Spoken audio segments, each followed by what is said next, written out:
Good morning everyone, welcome to civil services study.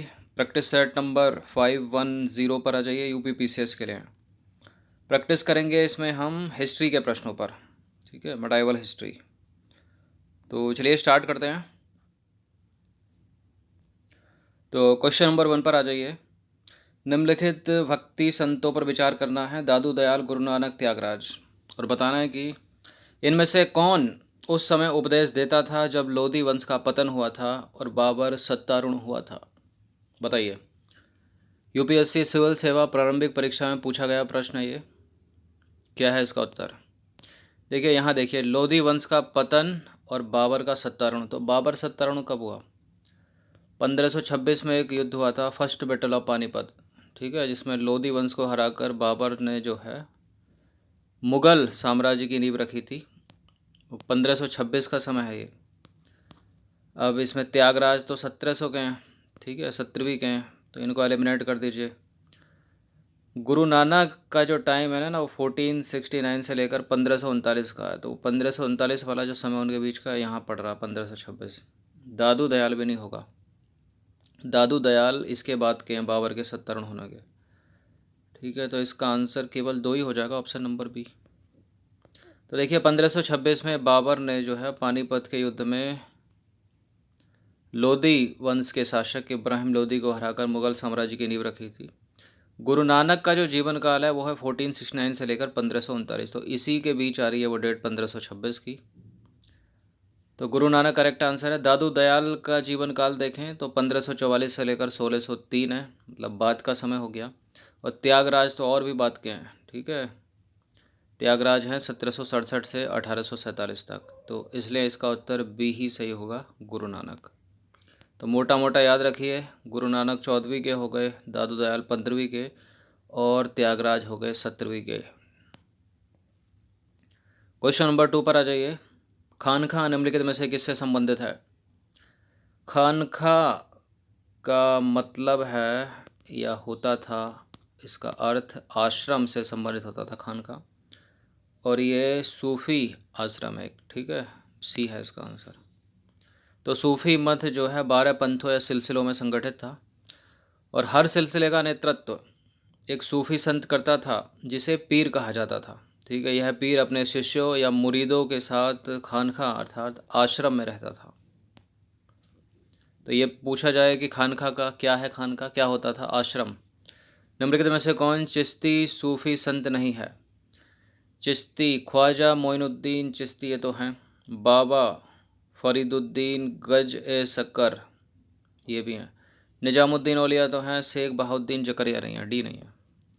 तो भारत में सुहरावर्दी सिलसिले को संगठित, सुदृढ़ और लोकप्रिय बनाने का श्रेय जो है सिहाबुद्दीन सुहरावर्दी के शिष्य बहाउद्दीन जकरिया को जाता है, ठीक है। तो बहाउद्दीन जकरिया का जो संबंध हो गया, शेख बहाउद्दीन जकरिया का संबंध सुहरावर्दी सिलसिले से हो गया, चिश्ती सिलसिले से नहीं, ठीक है। चिश्ती संत नहीं है, बाकी सारे चिश्ती संत हैं। नंबर 4 पर आ जाइए। 2 स्टेटमेंट है यहाँ पर, बताने के इनमें से कौन सा करेक्ट होगा? शेख फरीदुद्दीन गजे सकर की दरगाह अजोधन में है, और अकबर ने शेख मोइनुद्दीन चिश्ती की मज़ार पर पहली इमारत का निर्माण कराया। पहली इमारत अकबर ने? गलत है दूसरा वाला स्टेटमेंट। अजोधन में है शेख फरीदुद्दीन गजे सकर की दरगाह। कहाँ पर है अजोधन? पाकिस्तान में। तो केवल पहले करेक्ट है, दूसरा हो जाएगा इनकरेक्ट इसका। तो शेख फरीदुद्दीन गजे सकर की जो दरगाह अजोधन पाकिस्तान में है। मोहम्मद बिन तुगलक वो पहला सुल्तान था जो मोइनुद्दीन चिश्ती की दरगाह पर गया, किंतु इसकी मज़ार पर सबसे पहली इमारत जो है मालवा के सुल्तान गयासुद्दीन खिलजी ने 15वीं शताब्दी के उत्तरार्ध में बनवाई थी, अकबर ने नहीं, ठीक है। अकबर तो 16वीं में आया। क्वेश्चन नंबर 5 पर आ जाइए। कौन सा सूफी संत सुल्तान उल मशेख के नाम से जाना जाता था? सुल्तान उल मशेख के नाम से जाना जाता था निजामुद्दीन औलिया, ऑप्शन नंबर ए। तो शेख निजामुद्दीन औलिया को उनके अनुयायी सुल्तान उल मशेख कहकर संबोधित करते थे। क्या अर्थ है इसका? शेखों का सुल्तान, सुल्तान उल मशेख। क्वेश्चन नंबर 6 पर आ जाइए। किस सूफी संत के विचारों को सिखों के धर्मगुरु आदि ग्रंथ में शामिल किया गया है? किसको? शेख मोइनुद्दीन चिश्ती? नहीं। बख्तियार काकी? नहीं। फिर फरीदुद्दीन गंज शकर। ठीक है, ऑप्शन नंबर सी। तो देखिए, सिखों के धर्म ग्रंथ आदि ग्रंथ में फरीदुद्दीन गंज शकर के छंदों को शामिल किया गया है। उनका दृष्टिकोण उदार और जीव दया की भावना से ओतप्रोत था। फरीदुद्दीन गंज शकर। क्वेश्चन नंबर 7 पर आ जाइए। थोड़ा दिमाग लगेगा इसमें। निम्नलिखित को उनके कालानुक्रम के आधार पर व्यवस्थित करना है। देखिए, मोटा मोटा कालानुक्रम आपको पता होना चाहिए। गुरु नानक का जैसे 14वीं, ठीक है, त्यागराज का 17वीं, दादू दयाल का 15वां, ठीक है। इस तरह से रामानुजाचार्य इनका 12वां हो गया, 12वीं सदी, ठीक है। माधवाचार्य की 14वीं सदी है, 15वीं है वल्लभाचार्य की। तो इस तरह से 3 हो जाएगा पहले, 3 के बाद 1 हो जाएगा, फिर 2 हो जाएगा, यानी डी हो जाएगा। तो रामानुजाचार्य 12वीं सदी में, माधवाचार्य 14वीं सदी में तथा वल्लभाचार्य 15वीं सदी में अपने दार्शनिक विचारों का प्रतिपादन किया करते थे। ठीक है, ये तो ऐसी चीज़ है कि हाँ भाई नाम ले दिया कि हाँ भाई 15वीं के हैं, 12वीं के हैं। क्वेश्चन नंबर 8 पर आ जाइए। निम्नलिखित कथनों पर विचार करेंगे। 2 स्टेटमेंट है यहाँ पर, बताना कि इनमें से कौन सा गलत है। नैनार और अलवार भक्ति काल की 14वीं व 15वीं सदी में तमिल क्षेत्र में समृद्ध हुए। इन संतों में कुछ तत्कालीन समाज के निम्न वर्ग से भी संबंधित है। 15वीं 14वीं 15वीं तो बहुत बात का है, इससे पहले ही थे ये। ठीक है, 10-10 निकाल दो कम से कम, 6ठी 7वीं के होंगे। दूसरा वाला सही है, बिल्कुल निम्न वर्ग के भी थे उसमें। अच्छा, गलत पूछा है ना, तो पहला गलत है, इसलिए उत्तर ए होगा। तो देखिए, तमिल क्षेत्र में 6ठी और 9वीं, 6ठी और 9वीं के 6ठी और 9वीं शताब्दी के बीच नैनार हो गया 6ठी शताब्दी का, और अलवार हो गया 9वीं शताब्दी का। अब देखिए, लोकप्रिय संतों का उभार इनका हुआ, जो क्रमशः नैनार हो गए शिव से संबंधित, अलवार हो गए विष्णु के भक्त। ये संत अपने प्रेम और भक्तों का संदेश लेकर जगह जगह गए, और इनमें जो है कई निम्न जातियों से भी संबंधित थे। ये भी बड़ा पूछते हैं कि नैनार किसकी उपासना करते थे? शिव की, और अलवार करते थे विष्णु की। क्वेश्चन नंबर 9 पर आ जाइए। निम्नलिखित में से कौन सा विकल्प सही सुमेलित नहीं है? द्वैतवाद माधवाचार्य, विशिष्टाद्वैतवाद रामानुजाचार्य, शुद्धाद्वैतवाद वल्लभाचार्य, द्वैत विष्णु स्वामी। ये बड़ा ही इंपॉर्टेंट है, बहुत पूछते हैं इसको। देखिए, इसका कोई ट्रिक बना लीजिएगा या बार बार लिख कर देख लीजिएगा, क्योंकि ऐसा प्रश्न है कि पता होना चाहिए कौन किस वाद से संबंध रखता है, और एक व्यक्ति एक से अधिक वाद से भी संबंध रखता है। तो रामानुजाचार्य याद रखिएगा, विशिष्टाद्वैतवाद। ठीक है, इस तरह से कुछ का कर रखा है मैंने, जैसे राम विशिष्ट थे, विशिष्ट, ठीक है।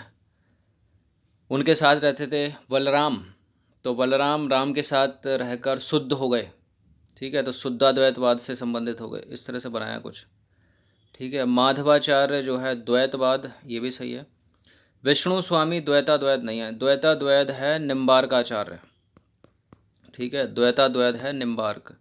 विष्णु स्वामी भी उसी वाद से संबंधित है जिस वाद से संबंध रखते हैं वल्लभाचार्य, यानी शुद्धाद्वैतवाद। तो यहाँ डी गलत है, ठीक है, डी सुमेलित नहीं है मतलब। तो द्वैत मत निम्बार्काचार्य ने 13वीं शताब्दी में प्रतिपादित किया। जो विष्णु स्वामी है उनका संबंध है शुद्धाद्वैतवाद से, यानी जिसका संबंध वल्लभाचार्य से था उसी से ही। क्वेश्चन नंबर 10 पर आ जाइए। निम्नलिखित में से किसी यात्री ने अपने वृत्तांत में लिखा है कि विजयनगर साम्राज्य रोम जैसा विशाल प्रतीत होता है? किस यात्री ने लिखा है अपने वृत्तांत में, बताइए? डोमिंगो पायस, ठीक है, निकोलो कांटी नहीं है, अब्दुल रज्जाक नहीं है, डोमिंगो पायस। तो डोमिंगो पायस ने लिखा है कि विजयनगर साम्राज्य रोम जैसा विशाल प्रतीत होता है। याद रखिएगा ये नाम सीधे सीधे। क्वेश्चन नंबर 11 पर आ जाइए। सल्तनत कालीन के शासक वर्ग के संदर्भ में कहा जाता है कि उनका राजत्व सिद्धांत समानता पर आधारित था और उनकी शासन व्यवस्था राजतंत्रीय न होकर कुलीन तंत्रीय थी।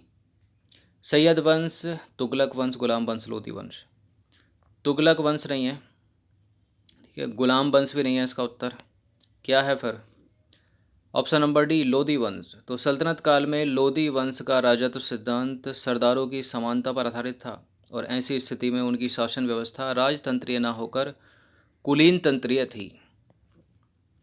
क्वेश्चन नंबर 12 पर आ जाइए। मध्यकालीन भारत में गनीम से क्या आशय था? क्या है गनीम?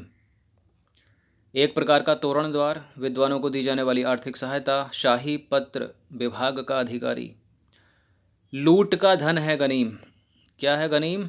लूट का धन। तो सल्तनत काल में सैनिकों द्वारा लूट के माल को जो है गनीम कहा जाता था। ठीक है, लूट का माल है गनीम सल्तनत काल में। और कौन लूटता था इसको? सैनिक। क्वेश्चन नंबर 13 पर आ जाइए। 13वां प्रश्न है, खजाइनुल फुतू नामक साहित्य में निम्नलिखित में से किस शासक के शौर्य का वर्णन किया गया है?